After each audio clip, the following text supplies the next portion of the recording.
வணக்கம். நான் உங்கள் வெற்றிவேல் குருஜி முருகன் உபாசகர். உங்கள் அனைவருக்கும் சகல ஐஸ்வர்யம் உண்டாகட்டும். இன்றைக்கி நீங்கள் எதை பற்றி தெரிஞ்சுக்க போகிறீங்கன்னா, நீங்கள் வேலை செய்கிற இடத்துல எதிரிங்க நிறைய பேர் இருப்பாங்க. அதோ போல் வீடு நீங்கள் இருக்கிற இடம் வீட்டு பக்கத்தில் எதிரிங்க நிறைய பேர் இருப்பாங்க. அது இல்லாமல் வெளியில் எங்கன்னா போகிறீங்களா அந்த இடத்துல எதிரிங்க நிறைய பேர் இருப்பாங்க. அவங்கக்கிட்ட நீங்கள் எப்படி அவங்கக்கிட்ட உங்களை பாதுகாப்பு பண்ணிக்கிறது, அவங்க உங்கள் பேச்சுக்கே வராத அளவுக்கு உங்களை கண்டா விலைக்கு போகிற அளவுக்கு இந்த பரிகாரம் நான் சொல்கிற மாரி செஞ்சிங்கன்னா இந்த பரிகாரம் ஒரு பயனுள்ளதாக இருக்கும். அவங்க உங்கள் பேச்சுக்கே வரமாட்டாங்க. நீங்கள் வேலை செய்கிற இடத்துல ஒரு நல்ல ஒரு பதவியில் இருப்பீங்க. அதை உங்களை கெடுக்கிறதுக்காகனே ஒருத்தவங்க இருப்பாங்க. உங்களை அந்த வேலையை விட்டு நீக்கிறதுக்காகவே ஒருத்தவங்க கிண்டி ஏதாவது ஒன்று கிடக்க ஒன்று பண்ணி ஒரு மாதிரியாக உங்களை ஏதாவது ஒன்று சொல்லி உங்களை வேலையை விட்டு நிப்பாட்டணும், உங்கள் மேலே கெட்ட பேர் வரணும்னு அந்த இடத்துல ஏதாச்சும் ஒரு வழி பண்ணுவாங்க. அதுபோல் பண்ணாத அளவுக்கு உங்கள் பேச்சுக்கே வராத அளவுக்கு அந்த எதிரிங்க உங்களை விட்டு வேலைக்கு ஓடுவாங்க. நான் சொல்கிற மாரி செஞ்சிங்கன்னா என்ன பண்ணுறீங்க, நாட்டு மருந்து கடையில் போயிட்டு கருப்பு உளுந்து 50 கிராம் வாங்கிக்கிங்க. கருப்பு உளுந்து தோல் உளுந்து இருக்குது இல்லையா, கருப்பு உளுந்து அதில் 50 கிராம் கேட்டு வாங்கிக்கிங்க. 50 கிராம் கொடுப்பாங்களான்னு அந்த கேட்டு வாங்கிக்கிங்க. அதுக்கப்புறம் நாய் கடுகு 50 கிராம், பெண் கடுகு 50 கிராம் வாங்கி எடுத்துக்கோங்க. வாங்கி எடுத்துன்னு வச்சிங்கன்னா அதுக்கப்புறம் நம்மளுக்கு சிரட்டை நம்மளுக்கு வேணும். சிரட்டை அதாவது சிரட்டைன்னா இந்த கொட்டாங்கச்சி இருக்குது இல்லையா, கொட்டாங்குச்சி, அந்த கொட்டாங்கச்சி நம்மளுக்கு வேணும். கண்ணு உள்ள பகுதியாக நம்மளுக்கு வேணும். அதில் ரெண்டாக ஒட்டச்சின்னா ஒரு பகுதி கண் இல்லாத பகுதியாக இருக்கும், ஒரு பகுதி கண்ணு 3 கண் இருக்கும். அதுதான் நம்மளுக்கு வேணும். அதை என்ன பண்ணுறீங்க, அதுக்கு முன்னாடி ஒரு ஏனத்தில் ஒரு யானை சின்னதாக இந்த அளவுக்கு பார்த்து எடுத்து அதில் தண்ணி முடாந்து வச்சுக்கிங்க. வச்சுக்கின்னு என்ன பண்ணுறீங்க, இந்த கொட்டாங்கச்சியை கேஸ் அடுப்பு பற்ற வச்சு அந்த அடுப்பில் இந்த கொட்டாங்கச்சியை நல்லா நெருப்பில் காட்டுங்க. அதை எப்படின்னா ஒரு ஐடியா பண்ணி நீங்கள் பிடிச்சிக்கிங்க. கையில் எடுக்கிற மாரிலாம் அது எடுக்க முடியாது இல்லையா, நெருப்பாகிடுச்சுன்னா. அதனால் எதனா ஒரு ஐடியா பண்ணி கட்டிங் பிளேடு கொரடா எதாவது ஒன்று வச்சு அதை பிடிச்சிங்க. பிடிச்சி வேக வைங்க. வெந்ததுன்னா எடுத்து பாண்டு இருக்குது இல்லையா, அதில் வச்சுக்கிங்க. அந்த பாண்டில் வச்சுன்னா எரியும். அப்படியே என்ன பண்ணுறீங்க, இந்த கடுகு, வெண்கடுகு, நாய் கடுகு இந்த 3 பொருளையும் என்ன பண்ணுறீங்க ஒன்றா கலந்து வச்சுக்கிங்க. ஒன்றா கலந்து எப்படின்னா எல்லாத்தையும் ஒன்றா மிக்ஸ் பண்ணிடணும். ஒன்றா ஆகி என்ன பண்ணுறீங்க 2 கையால் அழிக்கிங்க.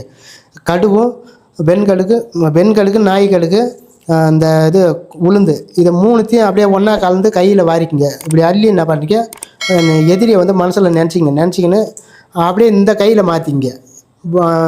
இந்த கையில் மாற்றிக்கின்னு என்ன பண்ணுறீங்க, அந்த எரியுது இல்லையா கொட்டாங்கச்சி, அந்த எரியுதில் அவங்க பேரை சொல்லி போடணும்.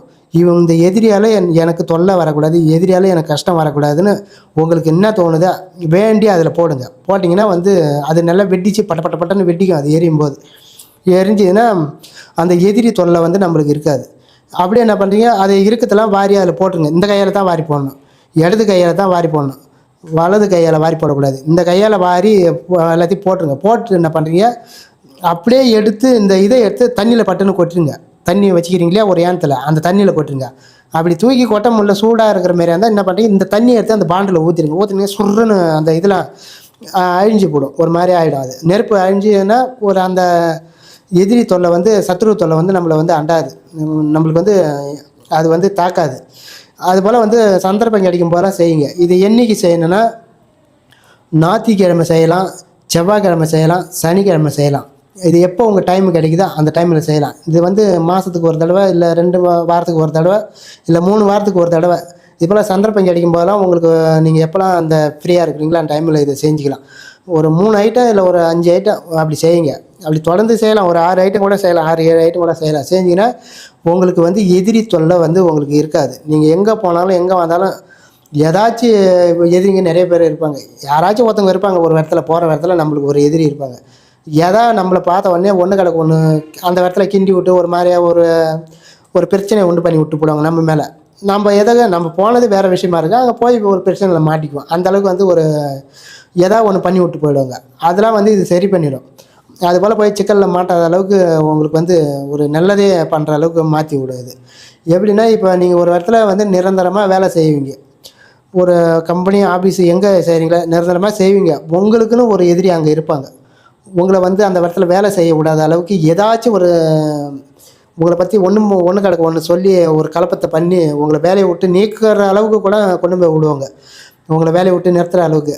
அது போல் போகாது. அது போல் போகிற மாரி இருந்தால் கூட அப்படியே மறைச்சி அழுத்தி விட்டுரும். உங்களுக்கு வந்து அந்த எதிரியால் தொல்லை வராது. நீங்கள் வந்து அந்த இடத்துல தொடர்ந்து வேலை செய்கிற அளவுக்கு வழியை உருவாக்கி கொடுக்கும். இதை வந்து இன்னும் 2 இது சேர்த்துக்கலாம் கூடுதலாக. இந்த நெருப்பு எரியுது இல்லையா, இந்த நாட்டு மருந்து கடையிலே வந்து படிகார கட்டின்னு கேட்டிங்கன்னா கொடுப்பாங்க. படிகார கட்டி ஒரு இந்த சைஸில் பார்த்து வாங்கிக்கிங்க. கேட்டு வாங்கிக்கின்னு வந்து என்ன பண்ணுறீங்க, அது கூட கொஞ்சம் தர்ப்ப புல், அப்படியே அதை தர்ப்ப புல் வாங்கி வந்து என்ன பண்ணி சின்ன சின்னதாக பீஸாக உடச்சி போட்டு என்ன பண்ணுறீங்க, இந்த படிகார கட்டியை நல்லா நசுக்கி பொடி ஆக்கிங்க தூளாக. இந்த தர்ப்ப புல்லும் இந்த படிகார கட்டி தூளும் வாரி என்ன பண்ணி இந்த கையால் வாரி அந்த நெருப்பு எரியுது இல்லையா, அதிலே இதையும் போட்டிங்கன்னா இன்னும் பவராக இருக்கும். கூடுதலாக கொஞ்சம் ஓணுன்னா இது 3 ஏற்கனவே போட்டுக்குதுல 3 பொருள், அதே வந்து பவராக தான் இருக்கும். இன்னும் கொஞ்சம் வேணும் நம்மளுக்கு வந்து எதிரி தொல்லையே இருக்கக்கூடாதுன்னு நினச்சிங்கன்னா இன்னும் அள்ளி கூட நிறைய போடலாம். இந்த இது பரிகார கட்டியை நுமிட்டி உடச்சி அதுவும் கூட வந்து அந்த தர்ப்ப புல்லை இதை சேர்த்து இதில் போட்டு அதை எடுத்து எரியும் போதே என்ன பண்ணி தண்ணியில் எடுத்து போட்டிங்கன்னா சுருன்னு போகும்போது அந்த எதிரி தொல்லை நம்மளை விட்டு போயிடும், விலகிடும். எதிரி தொல்லையே நம்மளுக்கு வராது. இதை வந்து ஒரு 10 பேர் 5 பேர் இருக்கிறாங்கன்னா எல்லார் பேரையும் சொல்லி போடக்கூடாது. செஞ்சால் ஒருத்தவங்க பேரை சொல்லி தான் செய்யணும். ஒருத்தவங்க பேரை சொல்லி தான் செய்யணும். ஒரு ஆளுக்கு ஒன்று தான் செய்யணும். நீங்கள் அப்படி 5-6 பேர் இருக்கிறாங்கன்னா தனித்தனியாக செஞ்சுக்கலாம். உங்களுக்கு 5 பேர் 10 பேர் இருக்கிறாங்க வெளியில், இது போல் எனக்கு எதிரி இருக்கிறாங்க, பக்கத்து வீடு அக்கத்து வீடு இருக்கிறாங்கன்னா நீங்கள் வந்து ஒருத்தவங்களுக்கு ஒன்று தான் செய்யணும். அதுபோல் வந்து நீங்கள் தொடர்ந்து செய்யுங்க. இதை வந்து ஒரு மாதத்தில் ஒரு ஐட்டம், இல்லை 2 வாரத்துக்கு ஒரு ஐட்டம், 3 வாரத்துக்கு ஒரு ஐட்டம் கூட செய்யுங்க. ஆனால் சனிக்கிழமை, ஞாயிற்றுக்கிழமை, செவ்வாய்க்கிழமை தான் செய்யணும். செஞ்சிங்கன்னா உங்களுக்கு வந்து நல்ல ஒரு மாற்றத்தை கொடுக்கும். இது அந்த காலத்தில் செஞ்ச ஒரு கிராமத்து சைடு செஞ்ச ஒரு தாந்திரிக பரிகாரம் தான் இது. நீங்கள் செஞ்சு பாருங்கள், உங்களுக்கு வந்து நல்ல ஒரு மாற்றத்தை கொடுக்கும். நான் சொன்னபடி செஞ்சு உங்களுடைய வாழ்க்கையில் வளம் பற்று நலம் பாருங்க. நன்றி, வணக்கம்.